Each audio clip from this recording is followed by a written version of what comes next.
Tenpai is coming to Master Duel, and you need to know about this fearsome deck that can take over the entire meta. Today, big dog, I'm going to be breaking down everything you need to know about these clever dragons and how to beat them. Let's go ahead and jump on in. What's going on with ya, big dog? And it is an amazing day for Yu-Gi-Oh! I hope that your day, phenomenal. But if it isn't, don't let what happened at the beginning of your day ruin the rest of your day. Today, big dogs, we're going to be talking about Tenpai, a crazy strong fire dragon Yu-Gi-Oh deck that can win games almost at the drop of the dime. Unfortunately, we don't know at what capacity it's coming to Master Duel. We can already assume, just like how they did to Pearly, Snake Eyes, Kashtira, and just about every other single deck, that you guys will be getting the new support that was added in the TCG, meaning that you'll get Tenpai Dragon Genroku, but we don't know exactly how the strategy would be hit. That means I'm going to go ahead and start addressing Tenpai as a full power dragon deck, and then as hits come along, we can address them. We know that Konami is known for making hits to Yu-Gi-Oh strategies before they come out because they know how powerful it is, so I don't think that this deck will be the hands down de facto best deck in Master Duel because it won't be full power. But let's go ahead and start off on how this deck works. Tenpai Dragon is a going second deck that wants to OTK you as fast as possible. It has a couple of main board monsters and is a synchro heavy Yu-Gi-Oh deck whose theme is to synchro summon inside of the battle phase. Also, when these monsters battle, they all have different effects. Let's go ahead and start off with the most important monster, Tenpai Dragon Pedra. This is a 3-of. When this card is normal summoned or set, it allows you to be able to add a Sengen spell or trap card to your hand or set it to your side of the field. This means that you can easily dodge cards like Joel and Lockbird if you decide to set Sengen cards to your side of the field. Also, you take no battle damage involving any of your fire dragons. Keep in mind, I said any of your fire dragons. This is easily the most important cards of the deck and is a mandatory 3-of in every single one of your Tenpai Dragon decks. Another mandatory 3-of is going to be Tenpai Dragon Tundra. And what Tundra does is that it allows you to be able to special summon itself if you control a fire dragon monster. It is also the only natural tuner inside of the deck, so if you can stop Tenpai Dragon Tundra with the effect of cards like Black Goat That Laughs, you're typically in a better spot. It's not the best spot because of Genroku, but it's a better spot. Also, when this card battles, it allows you to be able to summon a Tenpai Dragon monster from your deck to your side of the field. Typically, you want to summon cards like Tenpai Dragon Pedra or even Fadra, even Genroku at certain points in times. Those are normally the cards you're going to be using. Now, Tundra is also a card that you have to play 3 copies of. This one and Pedra are the most important Tenpai Dragon monsters because they not only give you access to tuners, they give you access pretty much to your entire deck. The next one is going to be Tenpai Dragon Fadra, and when this card is normal or special summoned, when this card is normal summon, special summon, or if it battles, it can summon one level 4 or lower fire dragon monster from your graveyard. This card is really good at being able to recover your other 2 previous Tenpai Dragon monsters and the last Tenpai Dragon monster that goes inside of the main deck. This card also says that your fire dragon monsters cannot be destroyed by battle, which is actually huge. A lot of times you're going to be using your Tenpai Dragon monsters to poke into really big dogs sometimes, and you don't want them going to the graveyard, you want them to be able to trigger your effects. You also want to be able to attack as many times as possible. And the last guy is Tenpai Dragon Genroku. If it's added to your hand, take for example, if it's added like through Bestial Magnamut, you can immediately special summon it to your side of the field. You can then treat it as a tuner and increase its level by 1, making it a level 4 monster or keeping it as a level 3 tuner. It can also then subsequently tribute itself to special summon a Tenpai Dragon monster from your deck, but it locks you to be only summoning dragon monsters for the duration of the turn. Fodder is often played at 1 or 2. Genroku is played at anywhere between 1 to 3 copies. A lot of times it's just 2. These are the most important cards in your deck, and the cool thing about Tenpai Dragon is that it gives you room to play a lot of non-engine. Think Maxi, Ash Blossom, Effect Veiler, Imperm, Droll, just anything. The deck is so big, no Diddy, the deck is so big on being able to play those going second disruptive cards, lightning storms, harpies, feather dusters, and stuff like that alongside of your hand traps, and the engine is so consistent, it's a really strong deck. But now on to the Sengen cards that the monster Tenpai Dragon Pedra can normally search. You have Sengen Kaiman, which is a little weird for a searcher card. It allows you to be able to add one level 4 or lower fire dragon from your deck to your hand. But if you're in your battle phase, you can special summon a fire dragon. Now, a cool thing to do with this is if you have any of your other Tenpai Dragon monsters like Pydra, Chandra, and Fadara in your hand, what you do is that you add Genroku to your hand and you summon the other three, any of the other three Tenpai Dragon monsters, then Genroku triggers to be able to summon itself to the side of the field. So you're going to have to watch out for that.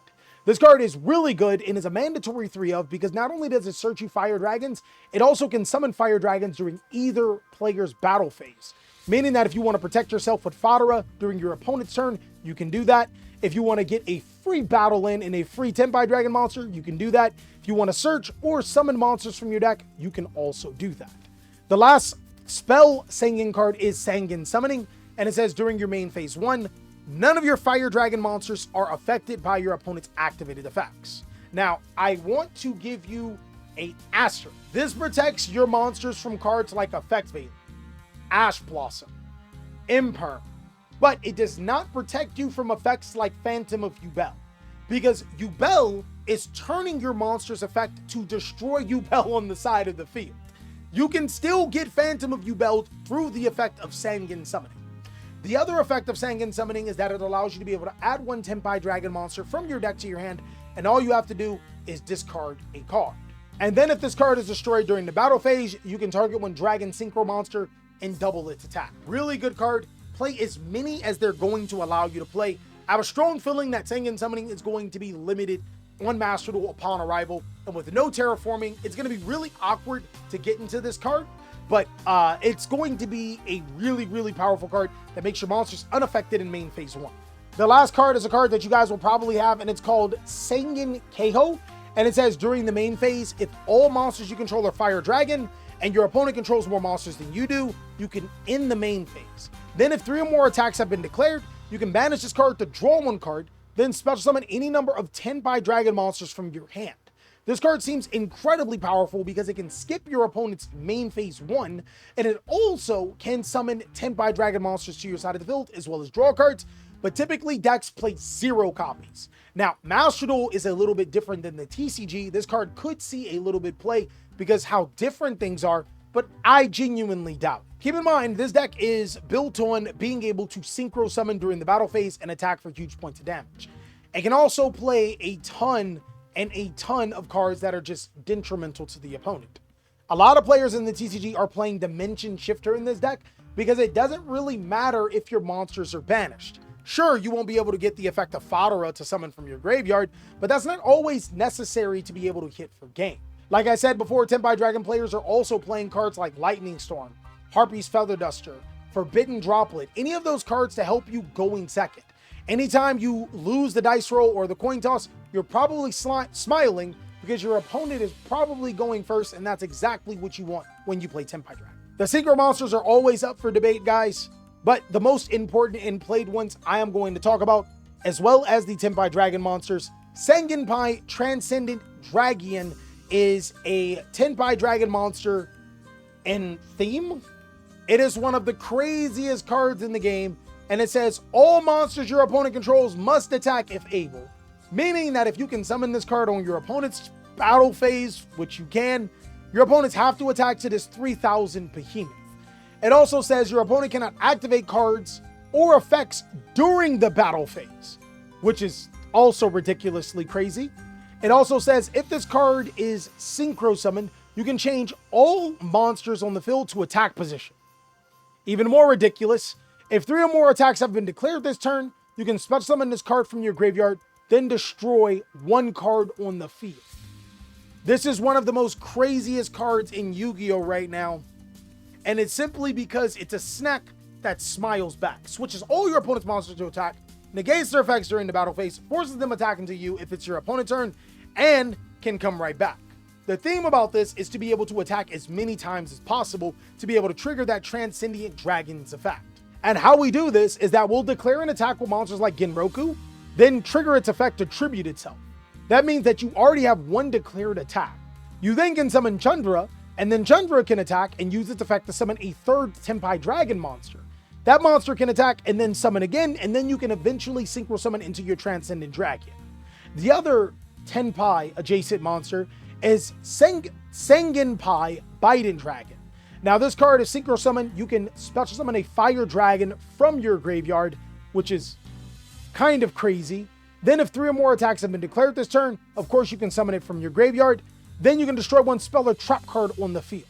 Keep in mind, both of the effect of Transcendent Dragon and Biden Dragon are once per turn. But being able to destroy cards like Sangen Summon, which can double the attack of these monsters, is ridiculous. There's also Trident Dragon itself, which is an old school Yu-Gi-Oh card that when it is synchro summoned, you can destroy up to 2 cards you control, and this card gains an additional attack. Guys, this deck can OTK through cards like Ghost Sister and Spooky Dogwood. This deck can put a ridiculous amount of damage on the board just simply because it can summon monsters from the graveyard and give them multiple attacks. If you don't have a way to stop this deck, it's going to win the game every single time. And Patterson keeps saying that Baron de Fleur is legal in Master Duel, something that we don't have in the TCG. But even if you guys are able to stop the regular line, even if you guys are to stop the synchro summoning with a card like Dimensional Barrier, there is still the World Sea Dragon Zealantis line that this deck has bad access to. Being able to make the Fire Charmer, then link into Promethean Princess. Promethean Princess summons a fire, the Solomon Great, then Zealantis. But being able to destroy your monster and still inflict that much damage through the link line is not going to save me. So a couple of other cards that we could talk about with this deck is Black Rose Dragon, being able to destroy all cards on the field, and is a fire dragon, so it's protected by Sangen Summoning, and Samurai Destroyer. This is your out to you bell. It says, if this card battles an opponent's monster, your opponent cannot activate cards or effects into the damage step. Also, it has that monster effects are negated. This deck is ridiculously crazy, guys, but how do we beat it? Book of Eclipse is crazy good against this deck, especially if they can't destroy it before going into the battle phase. Keep in mind, Sangen Summoning prevents their monsters from being affected by your cards, so anything that works in the battle phase can kind of help you a little bit.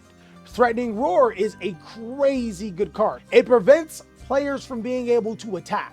Waboku is not good against this deck is because they can still attack with their Tenpai Dragon monsters and still trigger their effects. Or while they can't win the game right there, they can still gain some really critical effects. The deck is also good when being forced to make Heavenly Seals of Heretic Seals.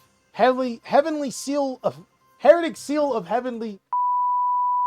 You know this card, guys. And you'll even notice some Tenpai Dragon players play Fallen of Albaz in their deck.